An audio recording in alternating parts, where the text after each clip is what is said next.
Are you tired of the last few crazy years and just want to escape away from the news headlines of the day, before COVID, before 9/11, before Viet Nam, all the way back into the 50s? If you are, it's time to use that God-given imagination of yours.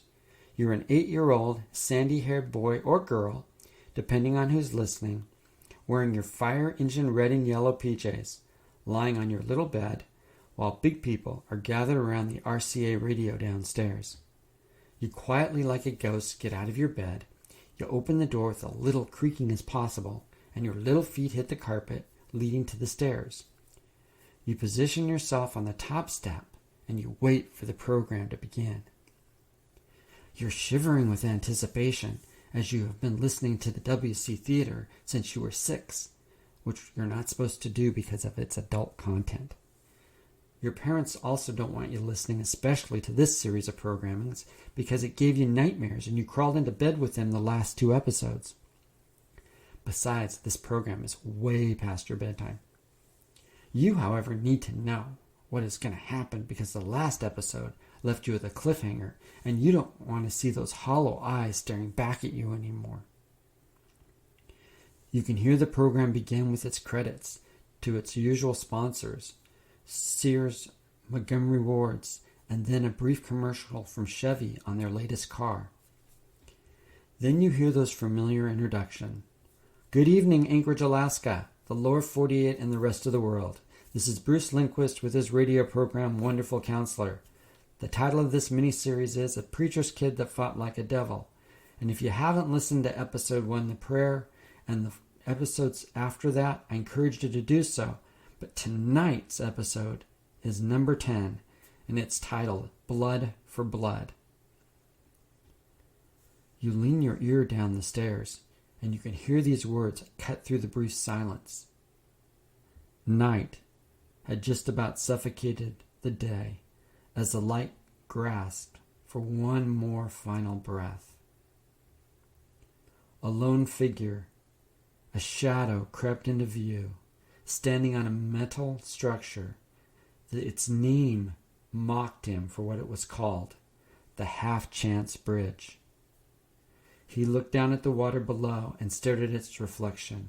It was like a time portal. There he was on the banks of the Chickasaw Bog Creek, a little boy about 7 named Russ Johnson, with his best friend in the entire world, Wade Hendershot. They were like Huck Finn and Tom Sawyer, and lived for adventures. He could still remember those memories like they were yesterday. Hey, Wade, found some crawdads under the rock. Remember, grab 'em behind the pinchers, or you'll get pinched. Wade grabbed the crawdad and placed it in the buckets. Then they got a line, tied a slab of meat covered with peanut butter, and tossed it out into the creek. They waited about an hour, and Russ just happened to look to the bridge, and he saw what looked like a man with a rope around his neck falling, and now it was just hanging there above the water. Russ screamed. Wade looked at Russ. You look like you saw a ghost. Wade looked again. No one was there. Russ said, Didn't you see him? There was a man. He was on the bridge. He fell. There was a rope around his neck. Wade looked at Russ. I don't see him. You've been listening to too many of those scary radio programs again. The little boy on the stairs for a moment thought they were talking directly to him, as that is what his parents said last time, so he snuck back to his bedroom just in case that was a signal somehow for his parents to check the stairs. He waited, not a sound, so he snuck back and sat on the stairs. And he tried to catch up on what he missed. Russ and Wade had decided to check if someone jumped, so they floated a small boat under the bridge. They looked under the metal trusses, but didn't see any rope or body hanging there. Just a lot of cobwebs from an unseen night creature who weaved their death traps for unexpected prey. See, there's nothing there, said Wade. Maybe it just got too much heat. Let's go check to see how many crawdads we got. Russ, still looking up at the bridge, got the strange haunted feeling. He just couldn't shake it. It was a chill that swept his entire body. Well, maybe I've been listening to too many scary radio programs, but I swore I saw a body, and that man looked awfully familiar. Wade and Russ checked the line to find hundreds of crawdads munching away at their bait, and they put them all in the buckets. They would have a crawdad feast, and their parents would be more than happy to cook them in a homemade jambalaya. Their mouths were watering. Now, throughout their lives, their friendship grew. When Wade broke his leg playing backyard football, it was Russ who went to his parents to get him the doctor. When Russ needed that block in the championship high school football game, it was Wade who made it, and Russ ran into the end zone to win the game. Heck, they both lost their virginity to a local college girl when they were in high school. She was staying with their family, getting ready to leave for the big city, and she made all their boyhood fantasies come true in one night. Russ and Wade argued after that who was going to marry her, but the young woman explained she didn't want a relationship with either of them. She just wanted to romp in the hay and thank them for the good time and left. Wade looked at Russ. "Have you ever?" And Russ said, "Not in my wildest dreams." Wade and Russ would go to college together, and if not for injuries to their knees, they would have played college football. Both returned home with no scholarships and dreams shattered, but they did have their friendship. They got jobs in the community and found wives who were not made of window dressing, but actually loved them. They were best men at each other's weddings and godfathers with the kids when they were born. Wade and Lily were happy they had their daughter Sarah. Russ remembered holding Sarah when she was first born after getting the clear from the nurse. See, in those days, you couldn't be in the delivery room. So many wonderful memories. He loved Wade. He was closer than a brother to him. Russ's wife Trudy was best friends with Lily, and his daughter Megan and Sarah were like two little peas in a pod. Russ was smiling until the present came crushing into his skull like a freight train. Instead of seeing the reflection of past beautiful memories, all he could see was the body hanging from the tree with hollowed spaces in its face where he had taken Wade's eyes out with his knife. He just stared into those hollow spaces. Those same hollow eyes looked back at the chief when he woke up screaming. He sat up and put both feet on the floor and repeated, "It's not a dream. It's not real. It's August 31st, 1958. My name is Jack Goodman. I'm the chief of police, and I'm home safe." He then got up and threw cold water on his face. "Come on, Jack. Get a hold of yourself. It's just a dream." He looked at the clock, 5:30 a.m. on a Tuesday. He went into the kitchen, clicked on the coffee pot, sat by his makeshift table, rubbed his red eyes. He had heard trauma can get inside you, but it happened before. Maybe he reached that threshold after all these years, because those images were now living in his head. He looked at the mail and started reading anything to take his mind off those images. He then heard a knock on the door. He got out his Harriet's pistol stocks handgun, set it on the table, which he covered with yesterday's newspaper. The chief never locked his door. "Come on in, Virgil," he said. "It's open." "So you were expecting me," said Virgil. "Of course," said the chief. "You're right on time. In fact, surprised you didn't get here earlier, given the gravity of the situation. You want some coffee? Just made a pot. Have a seat. Just toss your coat over there." "So how's the family, Virgil?" "Well, you know kids these days," said Virgil. "Yeah, I got problems with mine too." "How's the missus, Virgil?" "Well, the third wife and I aren't doing very well. Probably not long to be single again." "Sorry to hear that. How about you, Jack?" "Well, when you're married to your job, you don't have time for much else. But I am faithful to my vows." "Still courting justice, I see," said Virgil. The chief looked at him dead in the eyes. "I'll always be courting justice." "That gravity you're speaking about, you know that's why I'm here," said Virgil. "Yep," said the chief. "I know when the leader of the entire Ku Klux Klan shows up at your doorstep, it isn't about coffee and small talk. You need to drop the investigation. It's that simple. And you will have your retirement without regret," promised Virgil. "Well, you see, Virgil, I can't do it this time. Your Klan didn't just kill a black fella, which you know I've tried hundreds of times to get a conviction for. But in this time, they're just too scared of you and blinded by their own hate. No, this time you killed a white guy, one of your own. If you would have done it quietly, maybe we wouldn't be having this conversation. But what happened to Wade, your old leader, wasn't just retribution. It was pure evil. Something got a hold of that boy of yours, and I guess if you dance with the devil too long, you get possessed by what we call in these parts dragon's fire." You don't have to lecture, Jack, said Virgil. I know all about dragon's fire. We lit our crosses and placed terror throughout the countryside. Well, you see, Virgil, there's so much evidence we got on your guy, dead to rights. Might as well painted a sign, I did it across the sky. He left so many fingerprints. It's one thing to kill a person, but it's another thing to kill him like you're a serial killer. That has people in this town more scared than they are of you. Virgil smiled. Well, let's say he did get a little carried away. A little carried away? I see that body with the hollow eyes looking at me in my sleep. He butchered him, Virgil. Skinned him alive. Tore out his eye sockets when he was still breathing. That's not a little carried away. That's a body that cries out for justice. And I'm going to make sure justice is served, said the chief. Virgil paused. Well, I figured you'd say that, Jack. Remember that pretty little daughter of yours?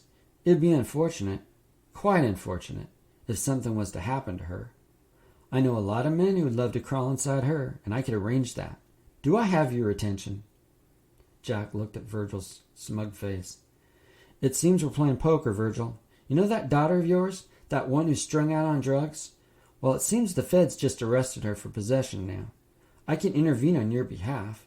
You know, a character witness. But if anything happens to my little girl, your daughter won't make it out of jail alive. I will see to that. Anything you do to my little girl will be 1,000 times worse for yours. So I guess it's a standoff, said Virgil. No, said Jack. This time justice wins. Your empire's crashing around you. The feds are taking you down. I'm not bluffing, Virgil. I have a royal flush, so take your full house and get the hell out of my home. Virgil motioned for his gun, but Jack cocked his gun first. Don't even try, Virgil. Virgil left the chief's house and called a meeting on the mountain. Everyone in the county was to be there. Russ and the other 4 men were celebrating, drinking to the success of what was sure to be a promotion for all of them. The wizard would no longer call them boys, they were men, and Russ was to be the new leader, replacing that treacherous Wade Hendershot. News of the meeting spread fast. This would be the night of all nights. When Russ and the others arrived, there was an empty place where Wade used to stand, all ready for Russ and the ceremony. He was going to be the new leader until the grave. All the men came and gave their congratulations to Russ. The wizard said, I heard you send a message to the world to not ever leave the clan. Yep, the loudest message I could possibly send, said Russ. The wizard spoke again. I suppose you're now expecting to step into the new leadership role. Are you ready for the ceremony? And Russ shared he's been waiting for it all his life. Russ was honored that night as well as the other men, and given Wade's old robe he left on the church altar. The clans had all hailed Russ as their new leader. The wizard said to all of the men, You have sworn your allegiance to the clan, and to me with your very lives, and all said Amen. You will carry out my orders without hesitation, and all said Amen. Then hear me, join hands in a tight circle around your wizard and these 5 men. And they did just that. The wizard then flipped the script. These men before you have placed our lives in danger. Russ said, Hey, what do you mean? We did exactly what you said for us to do. No one's more loyal to the clan than the 5 of us. The wizard looked at Russ and the other 4 men who were with him. It is one thing to carry out your mission. It's another to do it in such a way that the entire federal government is now over our heads. The town folks are afraid there's a serial killer in our midst. Whatever advantage we had in this county is gone. And in the end, your betrayal is worse than Wade's. What the hell were you thinking? The only solution is the witnesses of the crime are not to be left alive. I can't have any witnesses, said the wizard. Wade watched in silence as his 4 friends were butchered by the clan in a frenzy of white robes and blood. The wizard said to Russ, I can't let you live either. Your fingerprints are all over the place. You're now a liability I can't afford. Russ looked at the men and their knives drawn. Then he looked at the old wizard. Russ ceased to look human. Then he spoke. Why did I torture and kill Wade like that? I can't explain it to you. It's something you have to experience. And with that words, dragon's fire possessed Russ's soul in what looked like a shark's frenzy as he gutted all of the men, except the wizard, and left them as a heap of dead bodies covered with white sheets and hoods.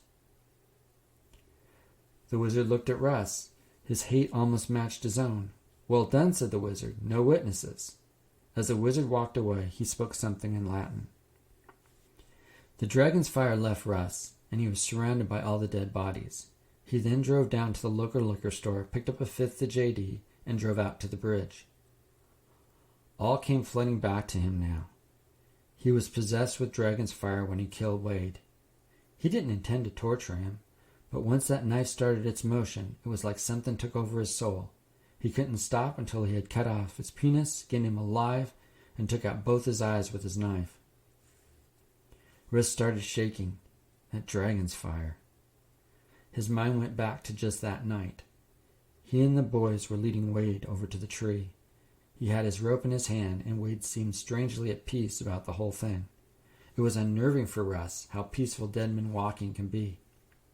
He threw the rope around the tree and measured Wade's body, so when he hung, his feet wouldn't touch the ground.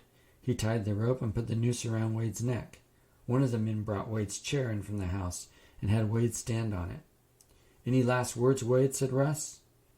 Wade said, "This doesn't take away what we had growing up. I will take those memories with us to heaven."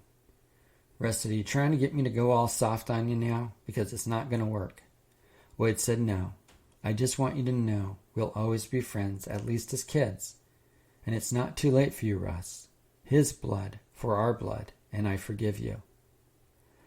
Russ started to tear up a bit and was getting ready to say goodbye to Wade, but what happened next made the tears in his eyes boil over.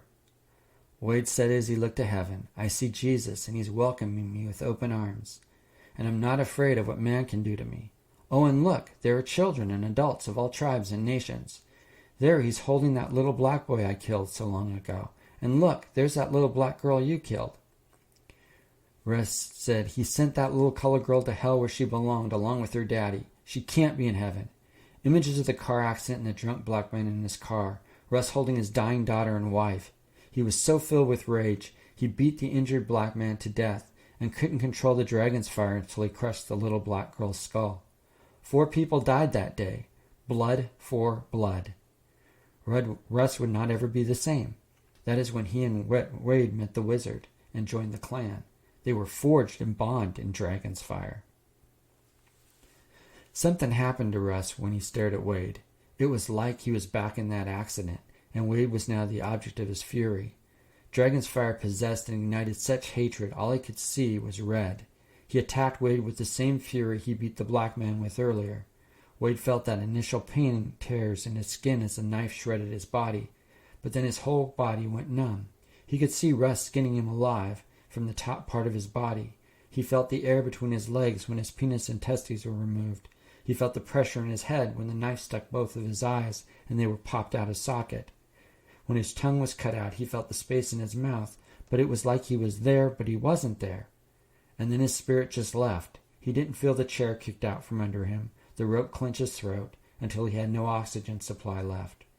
Russ had carved up Wade's body like a Christmas turkey, and the 4 men didn't dare move. Russ said with his hands covered with blood, "Now I dare anyone to leave the clan." Russ took another long gulp from the bottle. How could he have done that to his best friend? He saved his life once, so he would end his?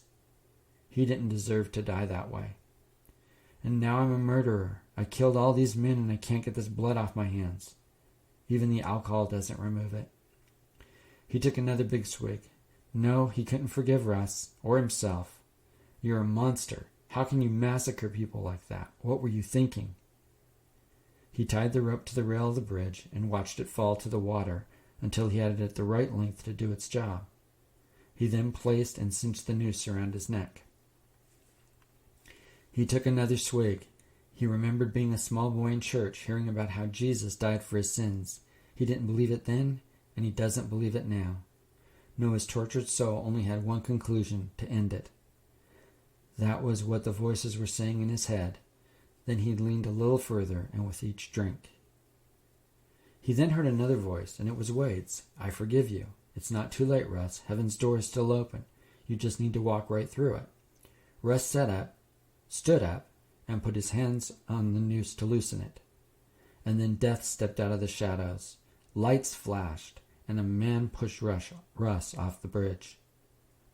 As he fell, his last thought before gravity caught up with him and snapped his neck was that little boy with his best friend Wade looking up at the bridge and realizing he was the man who he saw hung. The shadowy figure looked off the bridge down at the creek where Russ's body hung just above the water and smiled. He started to laugh, but it was interrupted by a voice behind him. "You just couldn't leave it alone, could you, Virgil?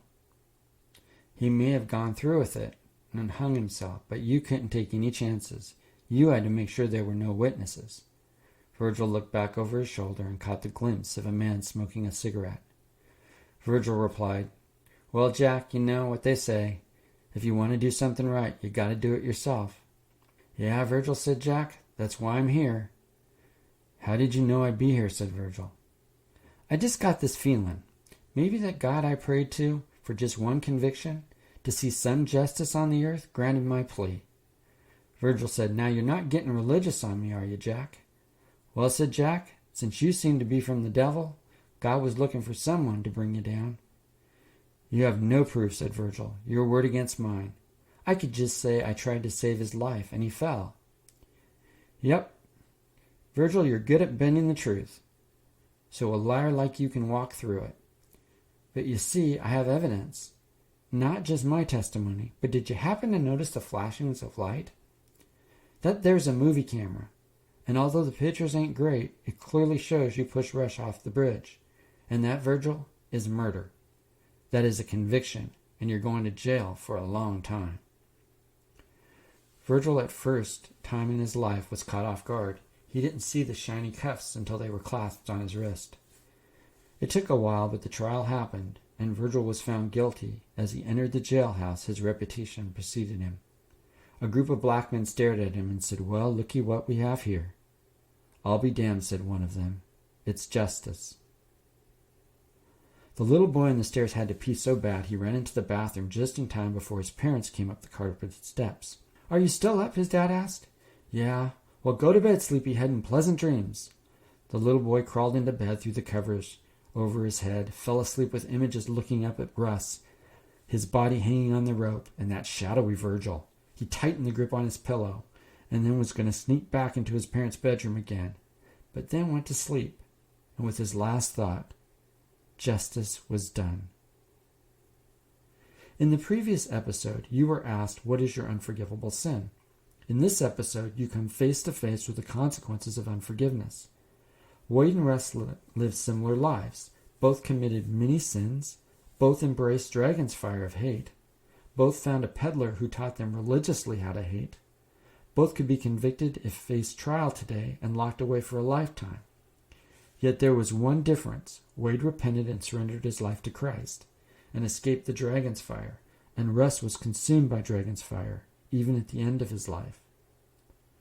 There are a lot of reasons to hate, whether that is someone because of the color of their skin or they think differently than you do. The possibilities are endless. For the short time, hate does seem to have its reward. However, the price you pay in the long run is hate will destroy your life and those around you. We live in a world in 2023 where hate seems to be everywhere. A mere disagreement leads to woodshed and bloodshed. My prayer is that you will let Christ save you from yourself and the dragon's fire that burns so deep within you. You do not hold unforgiveness, it holds you. And Jesus came to set us free. He gave his blood for blood.